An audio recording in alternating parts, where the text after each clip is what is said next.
Is the cost of rent dropping in Florida? Welcome to Dre's Take.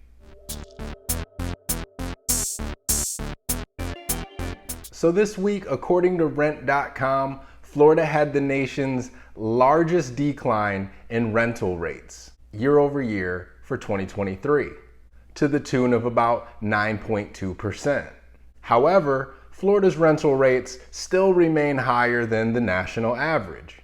As a whole, Florida's median rental rate is $2,095 compared to the nation's median rental rate of $1,964. But these trends differ based on where you are in the state. Jacksonville, for instance, had its sixth highest year-over-year increase, with rents running up 7.62% last year. As a monthly figure, that's about $1,717 per month, while Orlando's median average rent barely declined just over 0.5% to $2,119 per month. As per usual, Miami does it big with the largest rate of decline in the state, 7.67%, making Miami's median rent $2,915 per month. Tampa also experienced a 2.57% decrease in its rental rates, bringing the median rental rate in Tampa to $2,102.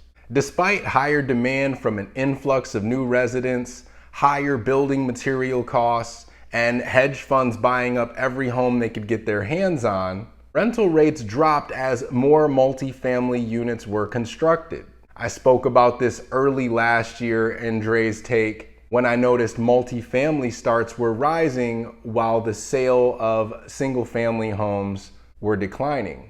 As those multifamily projects were completed, the increase in rental inventory inevitably drove rental rates down throughout the state. It's easy to see where this trend may continue in the cities with the highest investor concentration.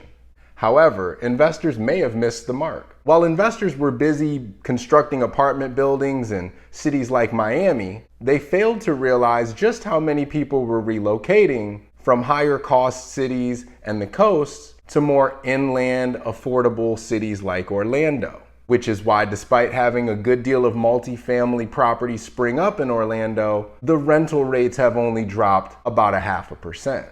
And so this begs the age-old question. Is it cheaper to buy or rent?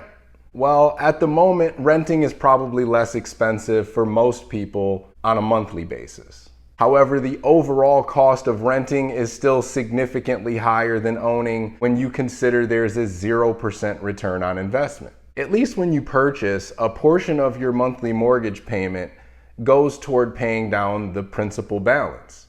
This would be the equivalent of making your rent payment and a portion of that going directly into your savings account.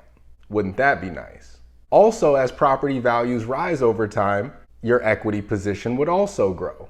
So over the course of 3 or 5 or 10 years, owning still has great advantages over renting. That's Dre's Take, and I'm sticking to it. Anyways, thanks for joining me this week for a bit of insight into Central Florida's real estate market. If there's anything I can do to help, feel free to reach out. You know I'm always happy to do so. And until next week, that's Dre's Take.